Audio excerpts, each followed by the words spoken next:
Welcome to Strength Chat Podcast, presented by Kabuki Strength. Introducing your hosts, Chris Duffin, the mad scientist of strength, Rudy Cadlow, mature athlete and coach, and the wizard of training himself, Brandon Sen. Hey everyone, Brandon here. On today's episode, we talk to Richard Ulm and Michael Rintala from the Prague Institute of Rehabilitation.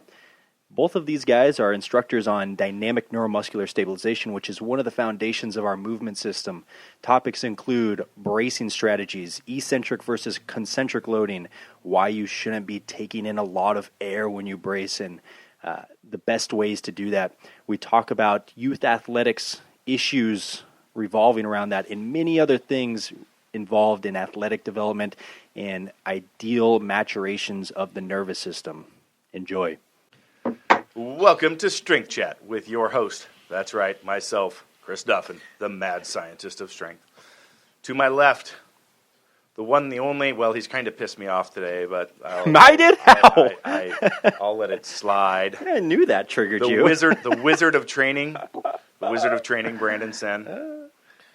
To my right, our mature athlete and coach, Dr. Rudolph.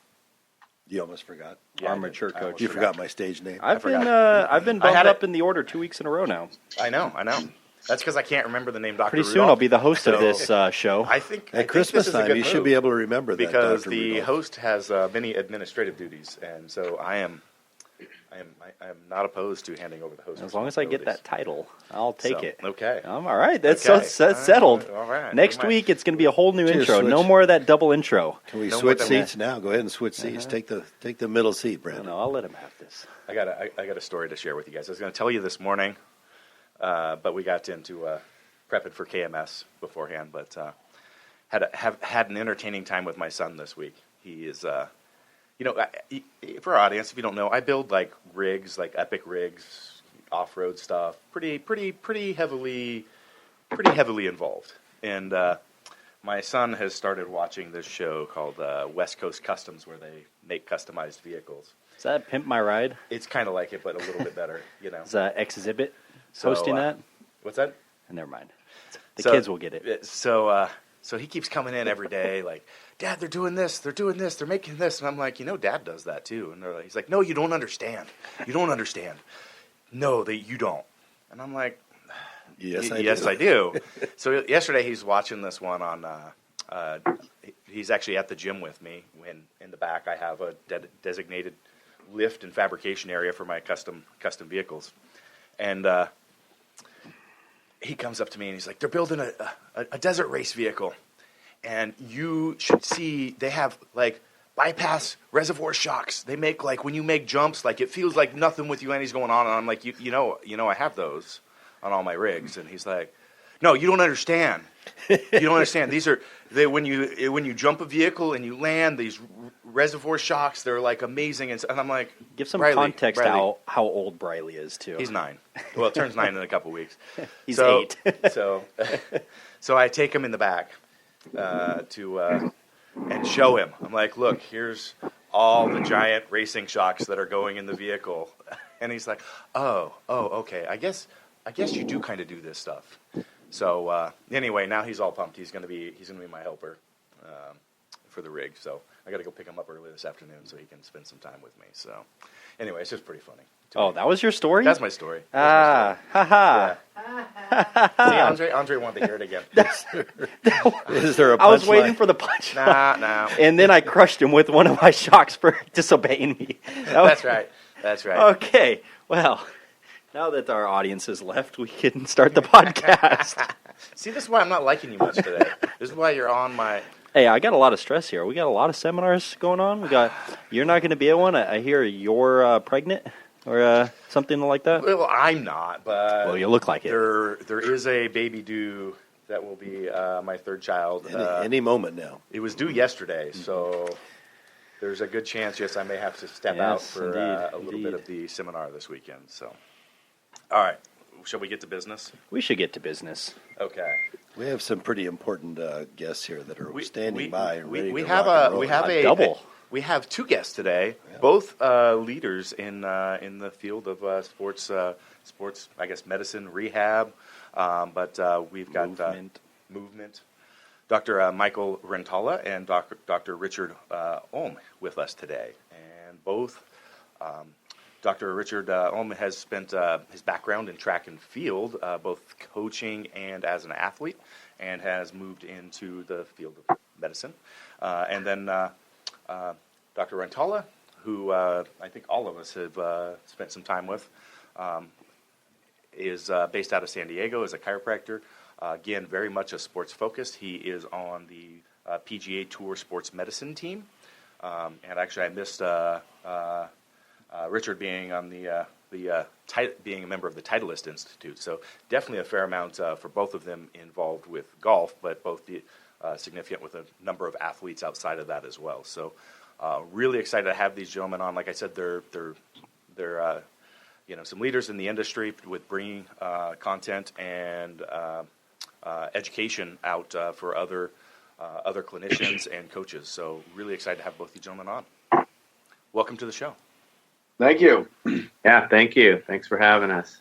Dr. Ohm, do you want to fill in a little bit more? I mean, we mentioned track and field, and apparently you participated in the Olympic trials in the past. Yeah, so I kind of got into the strength training industry by way of track and field. So I went to a small D2 school in Ohio called Ashland, and I had a 4-time Olympian as a coach named Judd Logan. And he kind of gave me fast track into kind of meeting, this was in the 90s, but meeting Louis Simmons and meeting Charles Poliquin or Bill Phillips and Eric Serrano, and just meeting some of the industry leaders. And it was really then that I got obsessed with improving the body for performance. And I did track the whole time, and I qualified for 2 Olympic trials and a bunch of U.S. championships in the hammer throw. I did competitive Olympic weightlifting just because I love the technique part of it, because I'm not super strong, but I'm a little more technical, so I could sort of get away with some stuff there. But then while I was a strength coach, I was a D1 strength coach, I did post-collegiate stuff quite a bit. I just got obsessed and couldn't figure out a lot of the questions or answers to questions that I was seeing, like, why is this athlete's incline only 60% of their flat bench, whereas this guy's is 85, or why is this guy's shoulder position different at the top of a strict press, or how come this athlete's knees collapse in? And this is back in the 90s and early 2000s before you had any video. You could just sort of look this stuff up. And I just said, screw it, and went to school and studied anatomy and mechanics and neurology to figure out the answers myself. And so here I am today. So you have all the answers now. So it's great person to have on the podcast. All the answers. I love this. Yeah. This is going to be a good show. A lot of the common things that you see, I've been digging in to find the answers to, and a lot of them actually came from Pavel Kolaj and the DNS group that we're going to talk about today. Yeah, so that's kind of the common tie between all of us here, both of you two and us three, is familiarity and use of DNS. So let's start before DNS. In your guys' own words, can you explain for our listeners, what does developmental kinesiology mean? I'll take that, and then Rich, you fill in whatever I miss. So DNS, dynamic neuromuscular stabilization, is based off of the concepts and principles of developmental kinesiology. So developmental kinesiology is the study of development. So ontogenesis, the study of motor development after birth. So when we're first born, our central nervous system is immature. Structurally and functionally, we're immature. There's no ability to create I'm still immature, by the way, but we can get back to the conversation. Yes. Okay. That beard isn't, though. That thing's got his beard's weak. Yeah. Scraggly. So when we're first born, the central nervous system is immature. As the central nervous system matures, at 3 months, we have enough synergy, timing, coordination of the deep stabilizing system with the ideal maturation of the central nervous system to create a fixed point or sagittal stabilization through the trunk and the pelvis. And this sagittal stabilization, this coordination, this timing takes place with the diaphragm, pelvic floor, the entire abdominal wall, the intersegmental spinal musculature throughout the spine. So from 3 months to 16 months during developmental kinesiology or during development, this is when the central nervous system, the subcortical region of maturation takes place, where we see the developmental milestones of turning, crawling, kneeling, squatting, standing. This is where those postural foundations take place, and these postural foundations then allow the anticipatory activity of our brains to act, to move, to achieve whatever our goal or our desire is, to move, to grasp.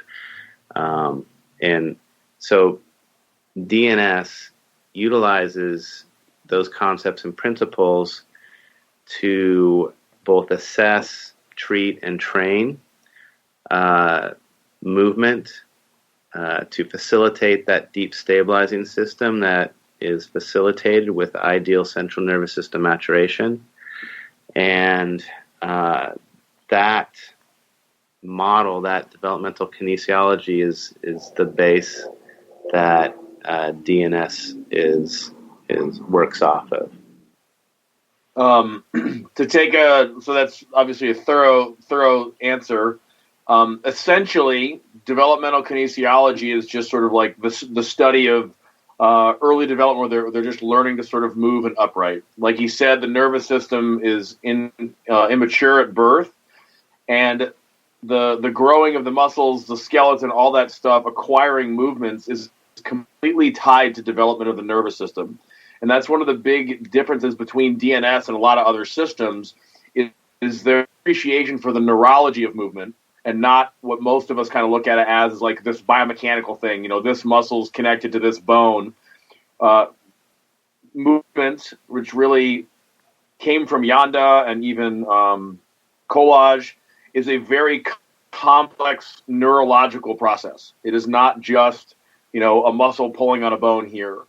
And the neurophysiological aspects of development is that developmental kinesiology. And that's where we develop the nervous system, and that's also where we get, this gold standard for what we're trying to move like.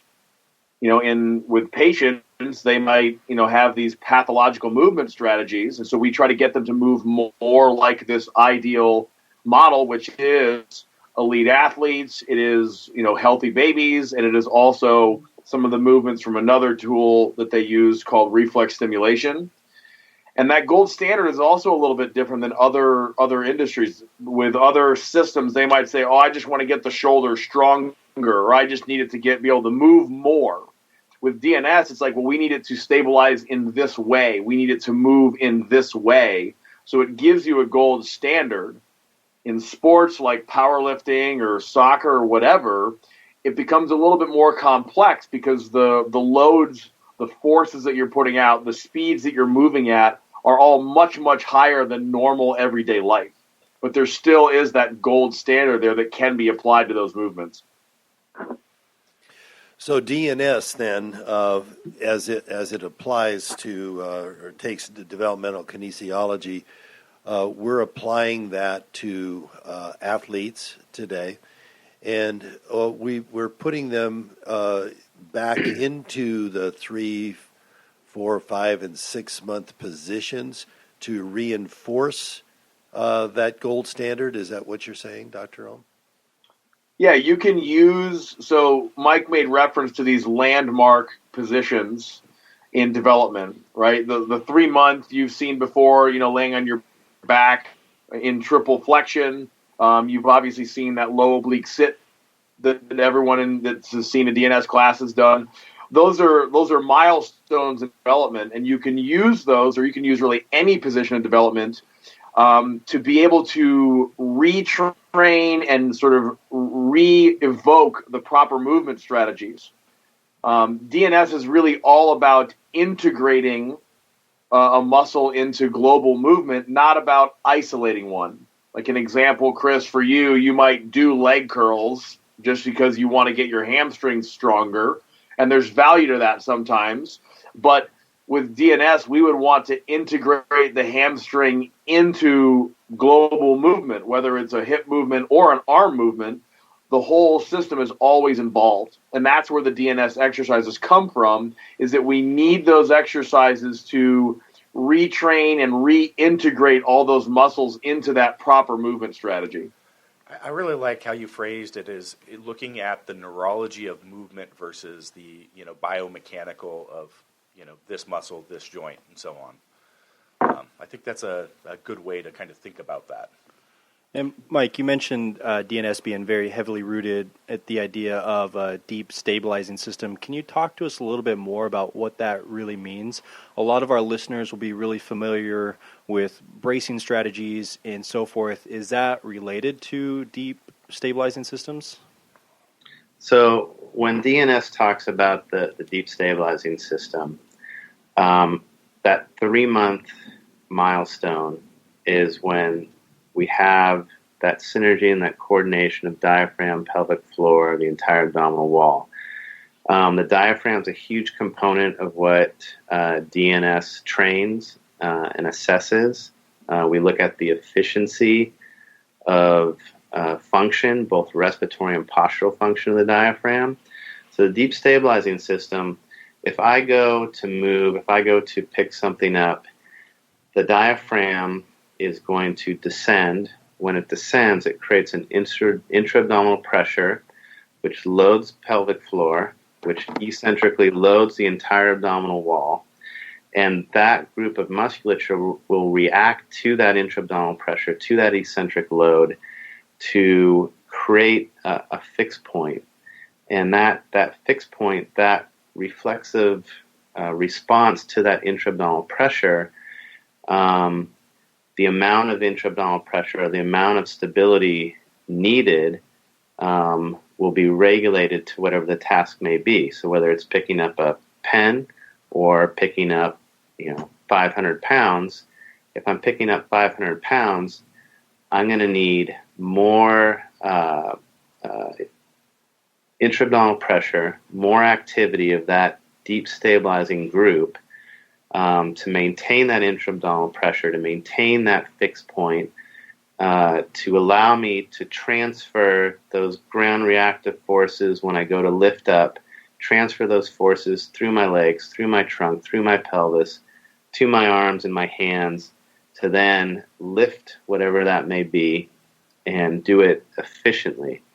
So the stability that occurs with movement, with load, when we're talking about DNS, that creation of intra-abdominal pressure, that intra-abdominal pressure that creates the eccentric load on the abdominal wall, the pelvic floor, which then creates an uprighting throughout the spine so that there's also the eccentric loading of the intersegmental spinal musculature, is different than a bracing strategy. A bracing strategy, and Rich, you can chime in here, maybe a better explanation, would be like if someone's going to punch me in the gut, I'm going to concentrically activate my abdominal wall to create a stable point to accept that load.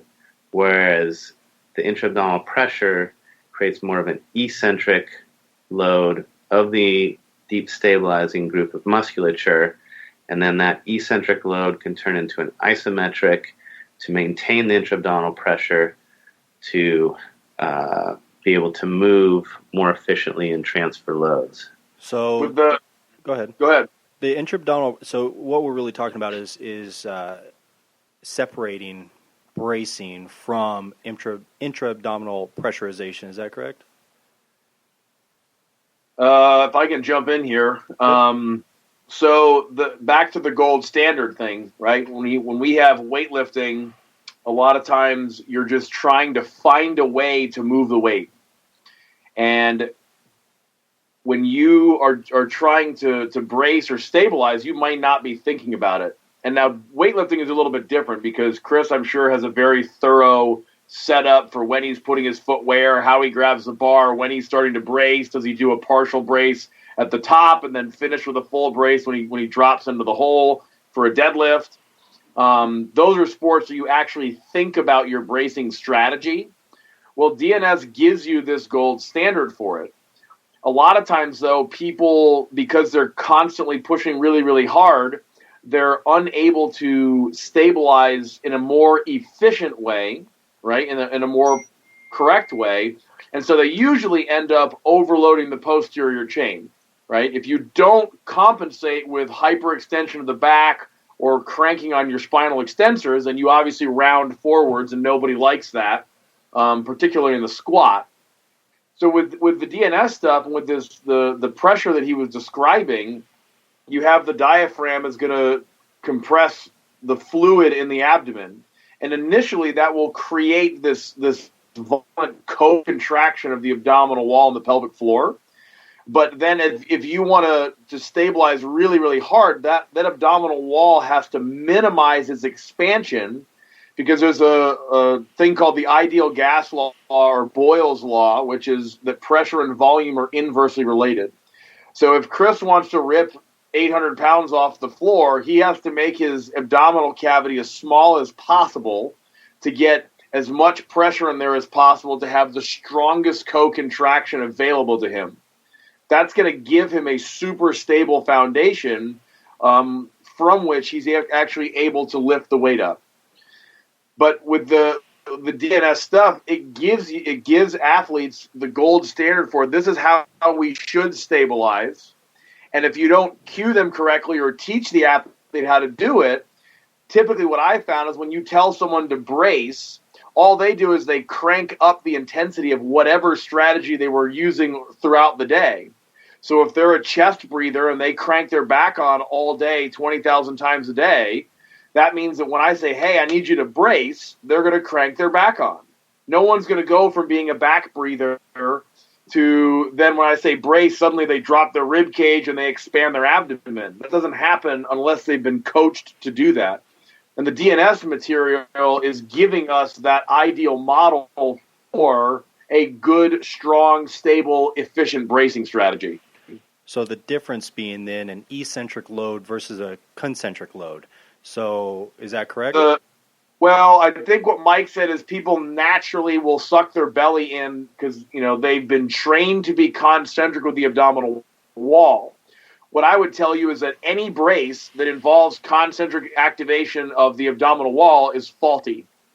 Even when you're trying to squat a maximum amount of weight, you need to start that activation with an eccentric reaction, because the linchpin for the whole process is the diaphragm dropping, the diaphragm concentrically contracting, but then that creates an eccentric activation. Whether you're talking about getting up out of a chair, walking across the room, or lifting, squatting 1,000 pounds, it must start with the diaphragm. It must start with this outward pushing force in the belly that creates an eccentric activation.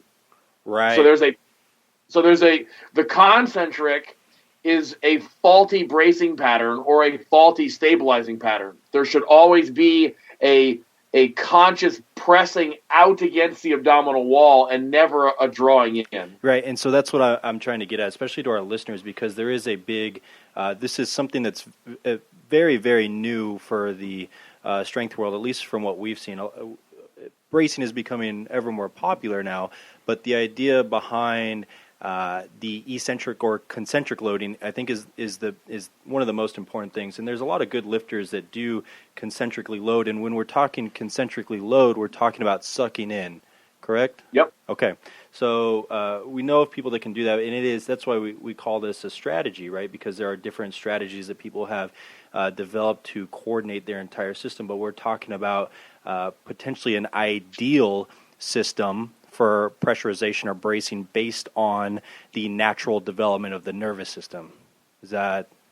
Yeah, there's going to be, we've evolved to move and stabilize a certain way. and we can find other ways to try to do it, but they tend to be less efficient. So if you think about what I call an extension compression stabilizing strategy, which is super common in powerlifting, and that is where you're using your posterior chain, you're using your spinal extensors and your lats to extend and compress the spine.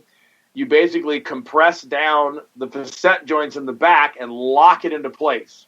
This is most common in the bench press, right?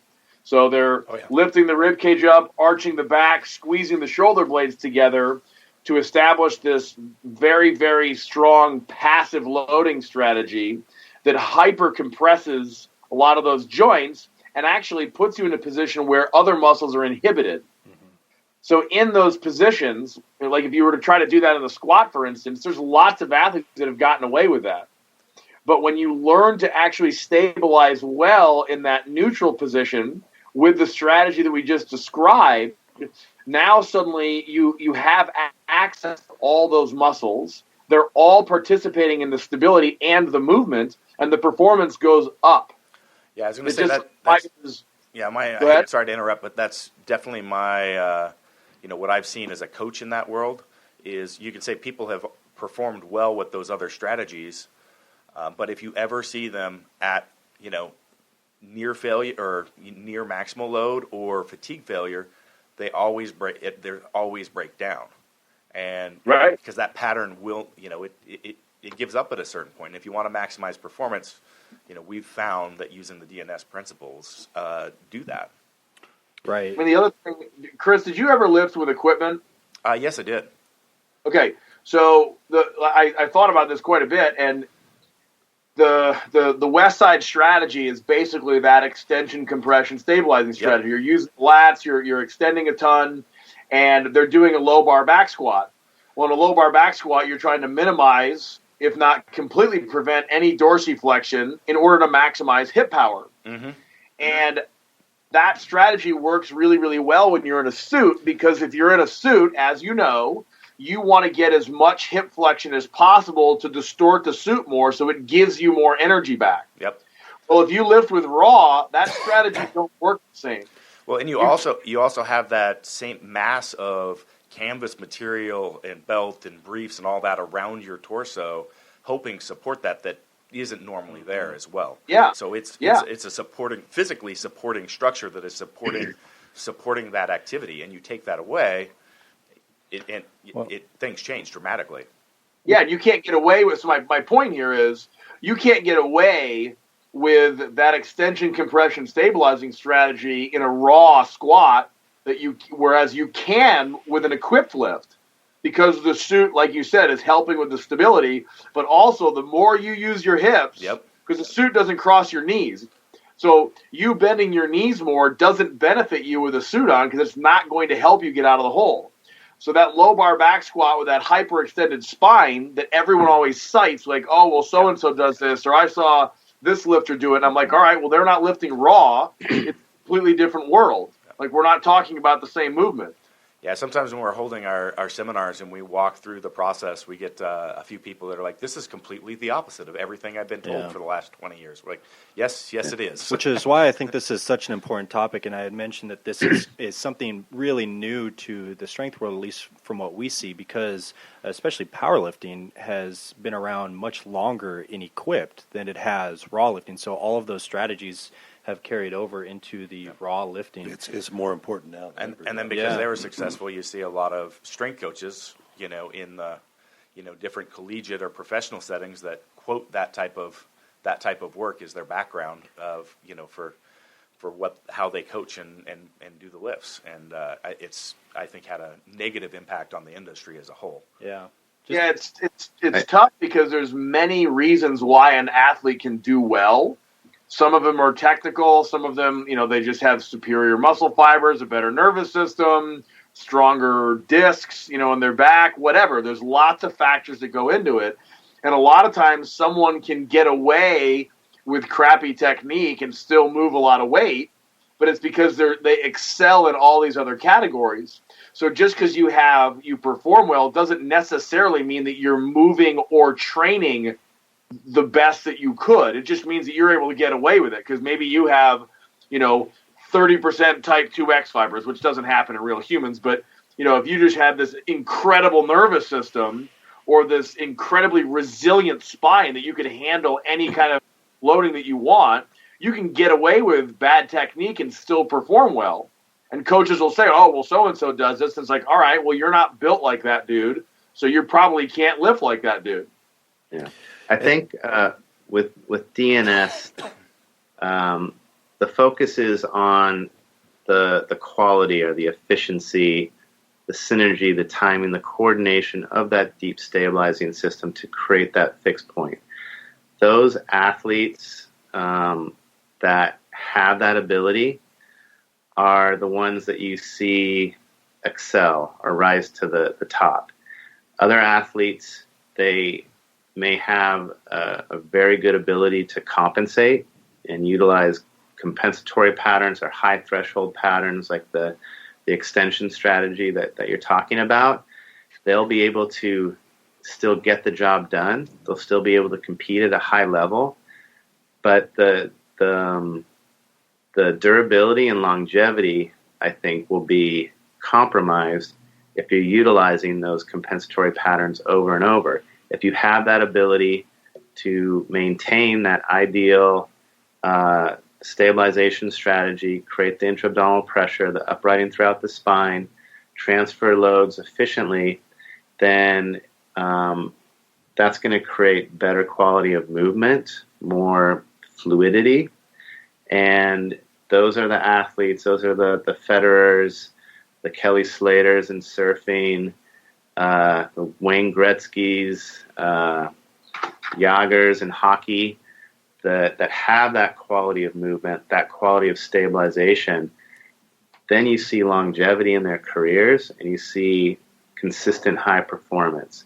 Whereas if they're relying on more of a compensatory strategy, usually you're seeing more injuries, longer periods of time to recover. And that's what I see as far as in the chiropractic and rehabilitation world and with the athletes that I work with. So, Michael, you use the term retrain, that DNS is used to retrain to the gold standard, as Dr. Ulm says. So the gold standard is most newborns and normal babies, as they mature during that first year, they don't have to use compensatory. They sort of naturally have this neuromuscular stabilization. So DNS became a movement for a reason, and that is to retrain. So what happens in development of the child or the athlete over time? Is it environmental? Is it neurological? What happens that we have to retrain back to the gold standard? You mentioned some of the great athletes. Those apparently they didn't lose that gold standard. They kept it from birth through maturity. But what happens to everybody else, and why is DNS so important? So with those developmental milestones, if there's ideal central nervous system maturation, there's no pathology, ideal environment, then as the central nervous system matures, these hardwired, ingrained genetic motor patterns will manifest at these specific periods of time. So at 3 months, the sagittal stabilization, the infant's able to lift the legs. 6 months, they're turning all the way over to their belly. 9 months, they're crawling, eventually going all the way up to walking. So as that central nervous system matures, they have the ability to create better and better synergy and coordination and stabilization so they can achieve those higher positions. Now, along the way, it's not automatically at 4 months or 5 months, boom, they're turning on their side. There's a lot of trial and error. And with this trial and error, they're figuring out the ideal support points, and finding those ideal support points will also facilitate that ideal stabilization strategy. As they're able to create these ideal stabilization points and achieve higher positions, they can start to further explore their environment. So the external cueing, they can act on that. So these motor patterns are hardwired and they're ingrained. So the infants compared to us as adults, they're different proportions, bigger head, shorter limbs, but we still have the same ideal ingrained motor patterns that manifest at birth. The things that compromise those patterns, one, postural habituation. So, for example, if we're sitting in front of a desk all day, that's going to affect the quality and the ability of the diaphragm to descend with both respiration and stabilization. There's also with repetitive or overuse motions. So in sports, whether it's tennis, weightlifting, soccer, we're doing the same motions over and over. And that could also be a form of postural habituation. And then the third one is injury. Usually, as clinicians, Rich and I are dealing with all three of those. There's usually a history of injury, postural habituation, and repetitive overuse. So we have those ideal patterns from birth. We just do a lot of stuff to mess it up. We overtrain. That's why coaching is key. One of the things that you mentioned with, we look at these top athletes. I think one of the most valuable things that they have are coaches that didn't get in the way, didn't overtrain. They programmed ideally. And the athletes themselves, the Federers, the Slaters, they were able to have enough body awareness, enough cortical integration to know what works right for them. I've seen a lot of really good athletes with really nice stabilizing systems, and I've seen them in not so good training programs, usually overtraining, and that affects that quality, that promotes those compensatory patterns, and it leads to further injury. So when Rich and I talk about retraining or trying to facilitate that ideal pattern, we're trying to, and this is something that Rich came up with, and he could probably go into this better, with that ideal stabilizing strategy, we call it ideal functional capacity. And Rich, why don't you take this, because you came up with the concept there. So one thing I wanted to add is, you asked, why do these patterns go away? So we have, like you said, the repetitive motions or the static motions, like sitting all day or whatever. You also have injury, but there's two other ones. One of them is, what is the coach telling them to do? If I have a great movement system and I go into a gym and he's like, sit back on your heels, push your knees out, crank your chest up, use your lats to bend the bar over your back, which we've all heard every one of those cues. Even if I had a beautiful nervous system that would naturally stabilize, I'm listening to my coach, and I can now repetitively train that pattern and break the natural one. That happens all the time. The most common reason that these patterns go away is a concept that I call functional capacity. And this is a neurological phenomenon. So if you go way back to Vladimir Janda, do you guys remember? Do you guys know who Janda is? Yep. Okay. So he identified these postures you've all heard of: upper cross syndrome, lower cross syndrome, and layered syndrome. And he just identified certain muscle groups tend to become hypertonic, other muscle groups tend to become inhibited, and they result in these postures that we see all the time. Well, then Václav Vojta and Kolář kind of realized that the muscles that tend to be tight are present at birth. The muscles that tend to be inhibited are activated later during development, right? And so then the belief was that basically over time, these muscles tend to get inhibited and the other ones tend to become tight. So the tonic muscles tend to become tight. The phasic muscles tend to become inhibited. What I found is that it is not just a time component, but there is a training component. So you can challenge the nervous system and exceed the athlete's functional capacity for three major stressors: load, speed, and duration. And if I challenge the athlete past that functional capacity, let's say let's say we're thinking of Chris, you squatting, and you got a bar on your back, 135, probably not very heavy. You can squat with a perfect pattern. 225, perfect pattern.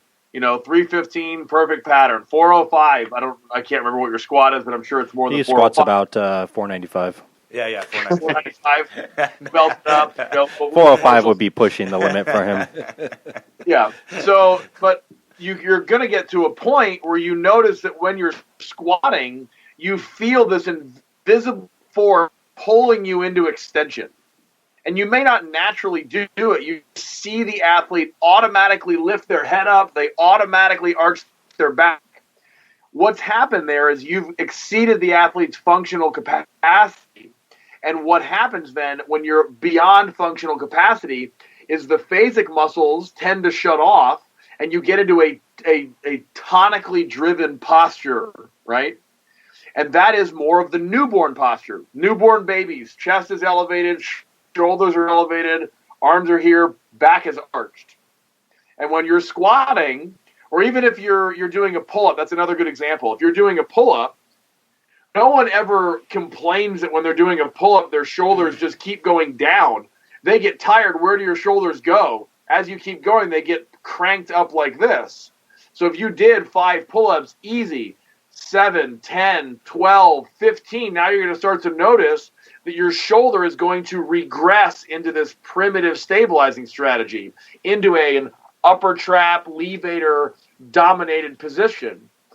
And so when you have training and we're training the athlete and constantly pushing them to lift really, really heavy weight or move really, really fast or move a lot, like for a long period of time, you will exceed the athlete's functional capacity for this, even in little chunks. And over time, they're going to be spending the majority of their training in a compensatory strategy because they're outside of their functional capacity. And so that's one of the major reasons. Because if you think back to when you're trying to, just PR on the deadlift, let's say that you try to pick it up and you miss it, and you're like, oh, okay, man, I didn't do this, and you're thinking technically, well, what happened? And then you try it again and you miss it, and then you think, wait a minute, I'll just kind of like just keep my chest up and really crank my back on, and then you're able to kind of get it that day. Well, that's a reward. You just got rewarded for doing the extension pattern, even though long term it would be better to use an ideal strategy. But to be able to use that strategy with 600, 700, 800 pounds, you have to do very specific functional capacity training so that you have the ability to stabilize with that ideal model only under extremely heavy loads. Yeah, I was just and so that's the fun. Huh? I was listening to you and having second thoughts for a second because I'm like, when my lifting is very consistent, regard of it being maximal or even failure, squatting and deadlifting, it always stays exactly the same. But now you just said that last piece. I mean, I've been doing this training that you're talking about for a while and developing the ability to do so. Well, and there's no created the question. functional capacity. Yeah. But you also have a gifted nervous system, and your functional capacity probably was naturally higher than an average person. Well, then you throw because in... he doesn't feel pain. It's because he was running around the mountains getting his nervous system primed for... No, but I mean, if you have that natural nervous system that has a naturally high functional capacity, and then you do additional threshold training on top of it, well, now you're able to stabilize... even pulling 850 pounds off the ground, you can still maintain a good pattern. Mm-hmm. So it's a combination of genetics and training there. Well, but that functional capacity is one of the major reasons why, particularly in weightlifting, we see the people break away from that ideal pattern a lot. It's because athletes, by the nature of who they are and what they are constantly trying to push. And their natural desire to push is going to be putting them in, beyond their functional capacity, where they have no alternative but to stabilize with that tonically driven posture, that primitive stabilizing strategy. What's an example of a highly specialized functional capacity training specifically for a weightlifter or a powerlifter? Is it enough to just go lighter in your training and do that more? Well, you have to kind of go. So threshold training, you have to go up to their threshold. So let's. You could take a squat, for instance. Let's not use Chris as an example because he's just able to do these. Let's take a normal athlete. Let's say their PR is 405 in the back squat. And you might have them start off at doubles, every minute for 10 minutes. And you're like, all right, we're just going to put it 225. And you're watching them, or they're cueing them, and they're feeling their bodies. And then every set, they can go up by 20 pounds until you find that weight where you can't stop your back from turning on. And you might stay there and try with a better brace to maintain that right pattern, keeping the ribs down, keeping the expansion into the posterior abdominal wall. And if you stay right at that weight, the nervous system is able to learn to stabilize even at that load. If you just blow by it, now they're just going to go into that tonically driven posture, and yeah, they might get the weight, but you haven't improved their functional capacity at all. So that might be an example, like specific to squatting, but another. Go ahead.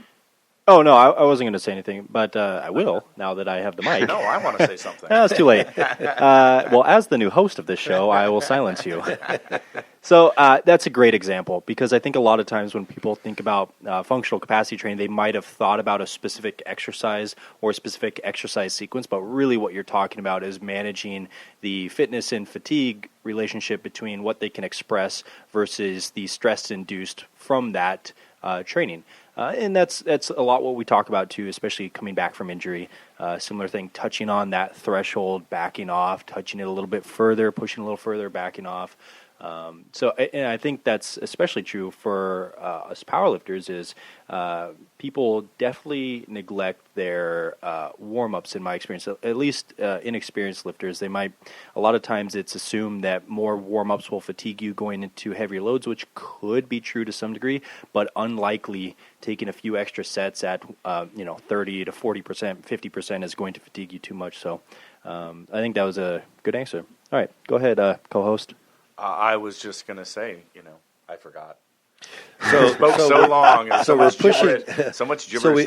So in order to push that functional capacity, Rich, and I think Mike's talked about it in some of the classes, there's this functional gap, right, between what you have the capacity for and where you want to go.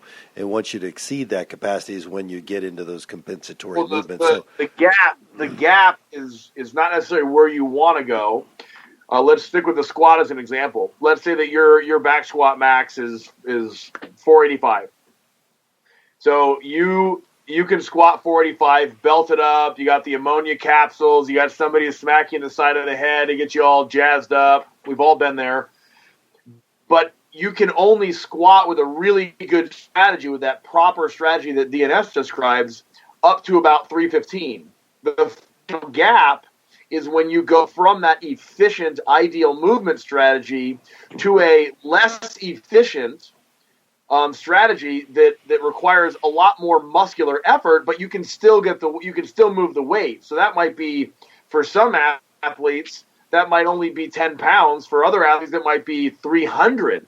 I used to work with an athlete that could squat close to 900 pounds, but he couldn't hold a plank for 20 seconds. And that's crazy. Like, he could not turn his back off no matter what. So his functional capacity is zero. But he's so genetically gifted that he can still lift, I don't know, I think it was like 890.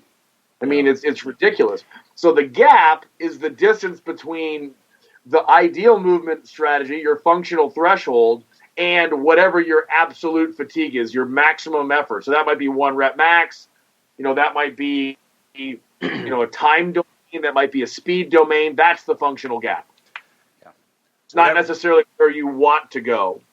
So to bring this back into how would you apply this to training, you have lots of people that will do squatting and stuff like that, but how many people actually say, okay, on my off day, I'm going to do 10 sets of triples at a specific weight that's like really light, and they're only going to work on the technique and the strategy? Right. Not often. No, it doesn't happen.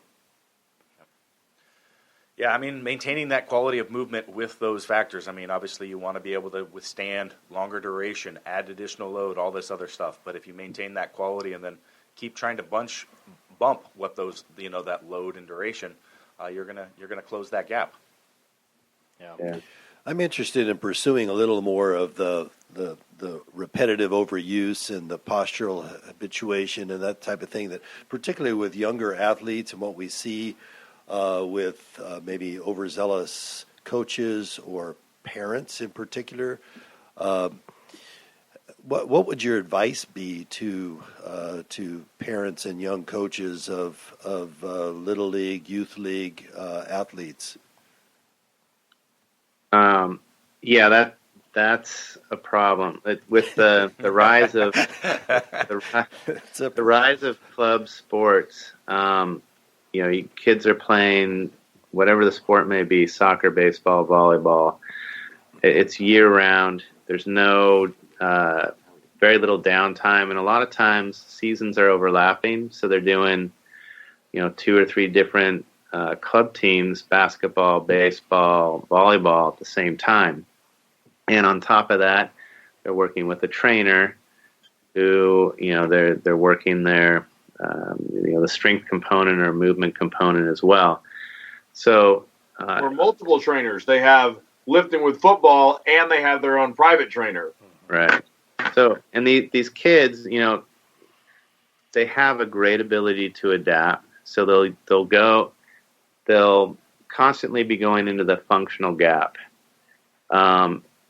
The more time you spend in the functional gap, then those compensatory patterns become the norm for the central nervous system. So whatever the movement may be, even if they haven't, gone into fatigue, whether it's speed, load, or endurance, that's their pattern.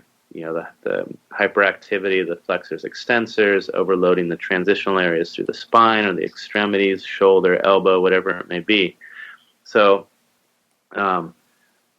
for that club sport athlete, especially the young athlete, coaching is key.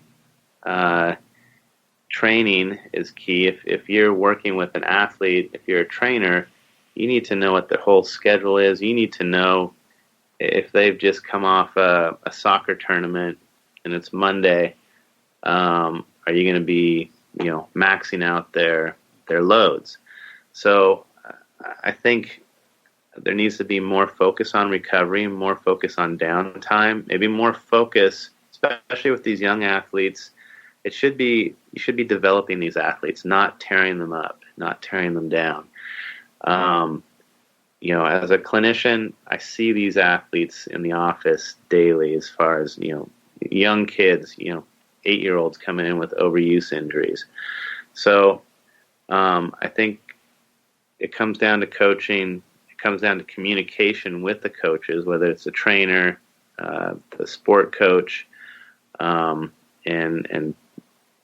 everybody being on the same page. And a big component, the parents. The parents, you have to be able to talk to them. Hopefully they'll listen. And I think what I try to tell them is, think long term. A lot of these club sport kids, 8, 9, 10, they don't even make it to high school sports because either they're injured or they're burnt out. So communication is key, talking about recovery, ideal training programs. For me, when I see these kids, I try to take them through the DNS active exercises, develop a movement prep routine for them. And a lot of times if they can do that, they can maintain higher levels of the functional capacity, spend less time in the functional gap. But you got to combine that with, the quality of coaching, the quality of training, and talking to the parents. We also have an issue with some sports, like throwing sports, for example, where the dominant arm or hand is used, and even in track and field, Dr. Ulm, I've never seen a ambidextrous pole vaulter, for example. They always seem to go off one foot, and they've got one arm down and the other one up, and they don't trade off.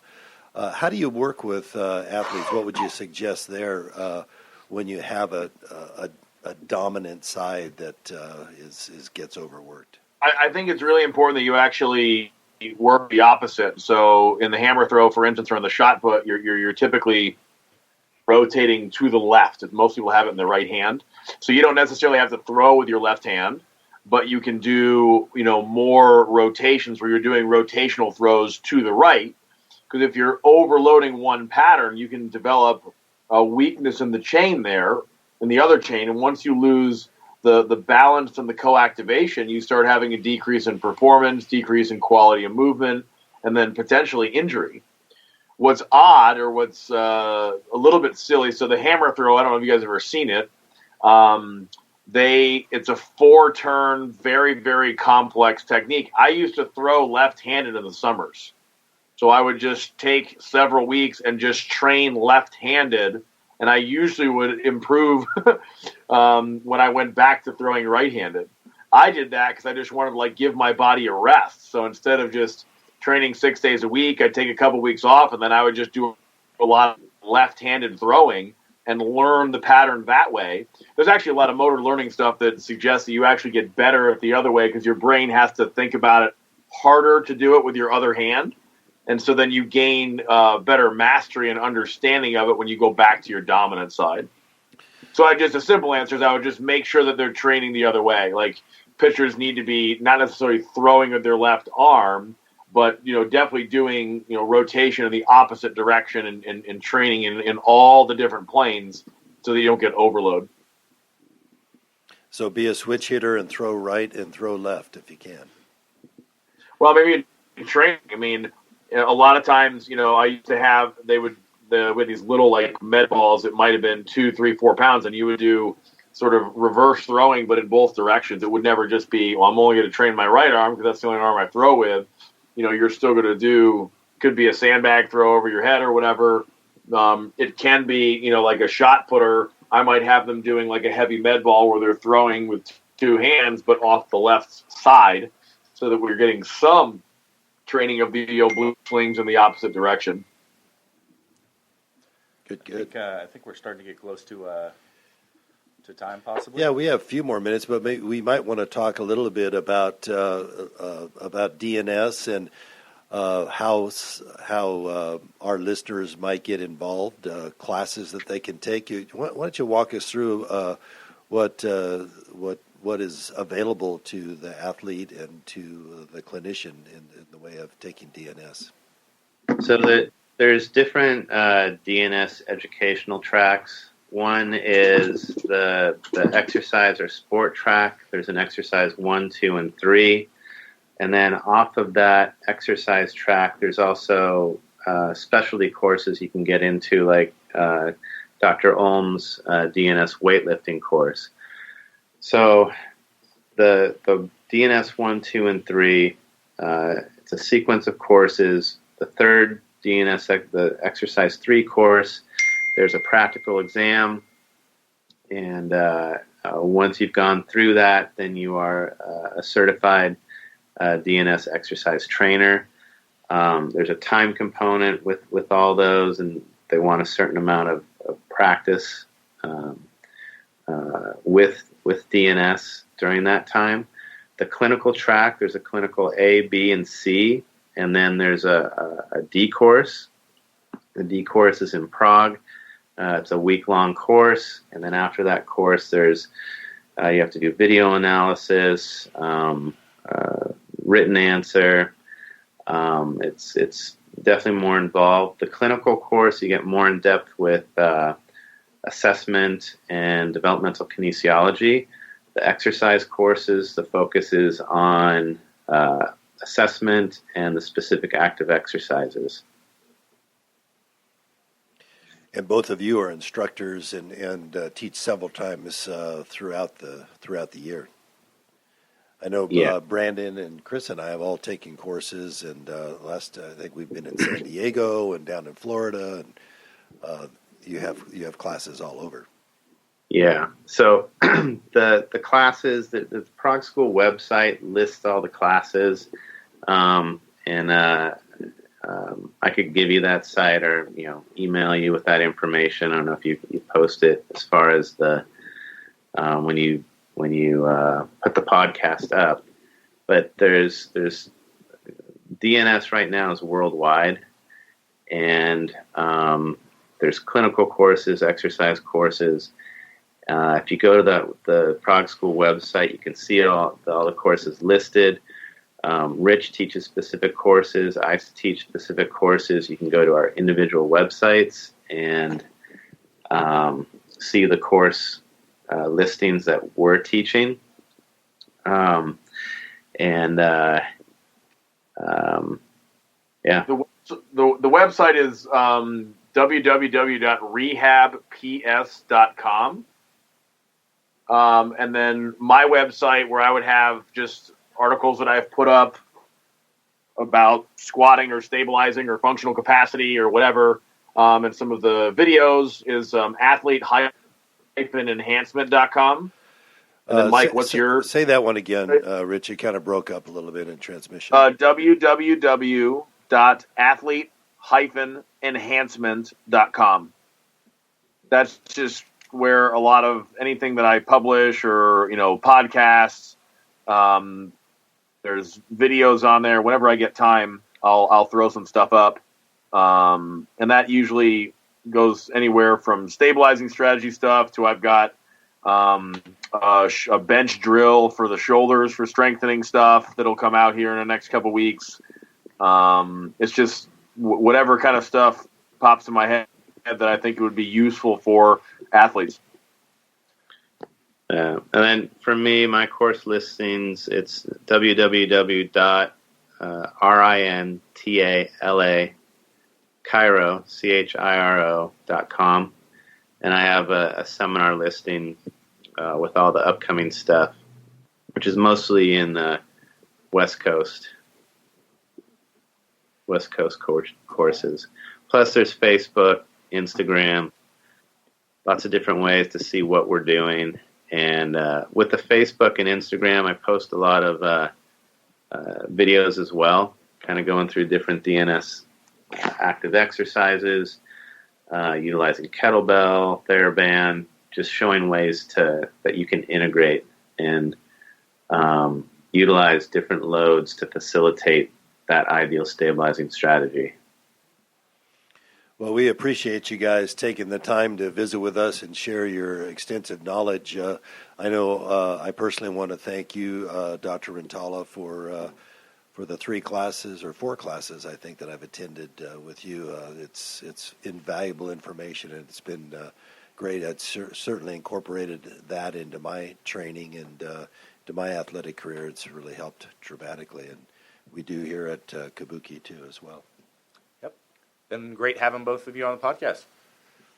Great. Thank you, guys. Cool. Thanks a lot. Thank you so much. Thanks again. All right. Bye. Bye-bye.